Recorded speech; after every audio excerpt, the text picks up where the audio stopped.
How to be a more ethical Amazon shopper during the pandemic.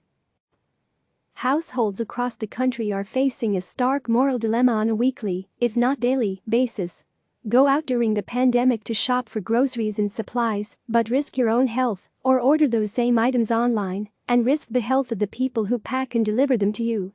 Perhaps nowhere is this conflict more apparent than with Amazon, which has emerged as a vital lifeline for countless families, with so much demand that it is in the process of hiring another 100,000 workers at its distribution centers, even as there have been concerning reports about the safety of its warehouse workers.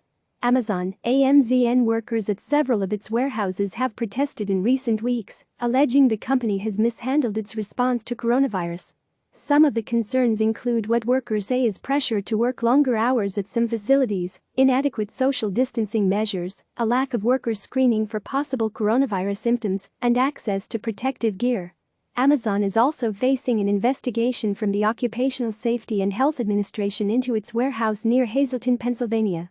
On its website, Amazon said it has started implementing warehouse worker temperature checks, provided more protective gear, increased worker pay by $2 an hour, and doubled its overtime pay. Amazon has said in previous statements that its workers are heroes fighting for their communities and helping people get critical items they need in this crisis.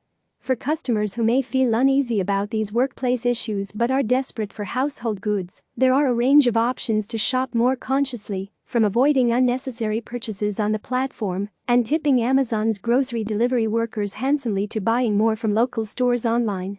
But there are conflicting views on whether the best way to be an ethical shopper at this moment means not shopping from Amazon at all, especially given its position as one of the biggest hirers during a severe labor market crunch. If people choose to work at Amazon, we should respect their decisions, said Peter Singer, an ethics professor at Princeton University and author of The Most Good You Can Do: How Effective Altruism is Changing Ideas About Living Ethically. The U.S. Department of Labor announced Thursday that about 6.6 million people filed for unemployment benefits in the last week alone, bringing the number of lost jobs during the pandemic to nearly 17 million. Singer highlighted how delivery services are one of the few areas in which businesses are hiring. But Christian Smalls, the former Amazon employee who partially organized a protest calling for senior warehouse officials to close the Staten Island, New York, facility for deep cleaning after multiple cases of the virus emerged there, advises otherwise. The company later fired Smalls, citing he did not stay in quarantine after exposure to someone who tested positive. If you want to practice real social distancing, stop pressing the buy button, Smalls told CNN Business. You'll be saving lives. I understand that people need groceries and certain items, depending where you live, are limited. But people are buying things they don't need, and it's putting workers' health at risk. Although the issue is complex, shoppers who decide to continue using Amazon or any online delivery platform can keep a few best practices in mind. Only buy the essentials. The most important thing customers can do right now is not give in to the temptation to panic buy a bunch of unnecessary items from Amazon just because it's easy to do.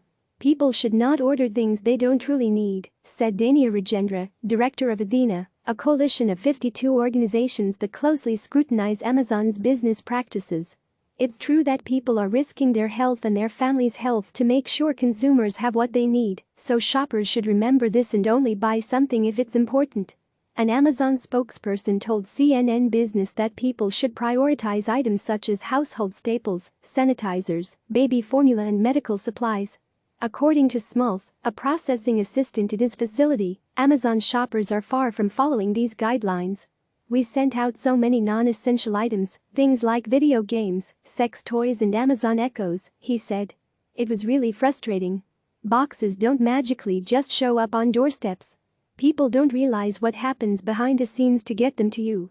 The debate over what is and isn't an essential item isn't just unfolding within households, but inside state governments, too. The responsibility of deciding which warehouses stay up and running falls on state governments, many of which are being called on to close local facilities exposed to COVID-19. In Kentucky, an Amazon-owned Zappos facility was still operating after the state instituted a shelter-in-place rule, but Governor Andy Beshear stepped in and ordered it to close, citing sneaker returns were not an essential business. Bulk buying doesn't help, but no rush deliveries might. Even conscientious consumers who want to be disciplined about what they order from Amazon, with an eye toward picking a mix of products that are easier for warehouse workers to handle, may have trouble. According to Smalls, it's nearly impossible for a shopper to control what happens inside the warehouse when they place an order. Items are not necessarily organized by certain categories, like they are in a grocery store. That means just because you order a few similar items or a bunch of products at one time, doesn't mean it'll be any easier on the back end, or that they'll even ship together. An Amazon spokesperson confirmed this process to CNN Business, noting it implemented a random stow and pick approach about 15 years ago. At the time, it was considered counterintuitive to how warehouses were traditionally run. For example, toys are not stored with other toys, books are not with other books. But the company said its system has proved efficient over the years and saves its associates time. Small said it doesn't matter if you order one thing or 17,000 items because it goes through the same process, from receiving to packing to sortation and other buildings. You're still putting people at risk, he said. One product touches about 7 people before it ever gets to your home. Perhaps one of the easiest ways shoppers can alleviate some of the stress at warehouses is to choose no-rush delivery. Amazon is incentivizing shoppers to delay arrival dates for digital credits that are redeemable for Amazon Prime downloads, e-books and audiobooks, and other offerings. A little kindness can go a long way beyond evaluating your spending habits, Patricia Campos Medina, a worker rights advocate and co-director of the Union Leadership Institute at Cornell University, said shoppers can write to governments, which are relying on groups like warehouse employees to keep the economy afloat, demanding workers have the right supplies and equipment to stay protected. This is a powerful time for consumers to make a change by demanding how certain workers are treated, she said. If Amazon warehouse workers get sick, we will never flatten the curve.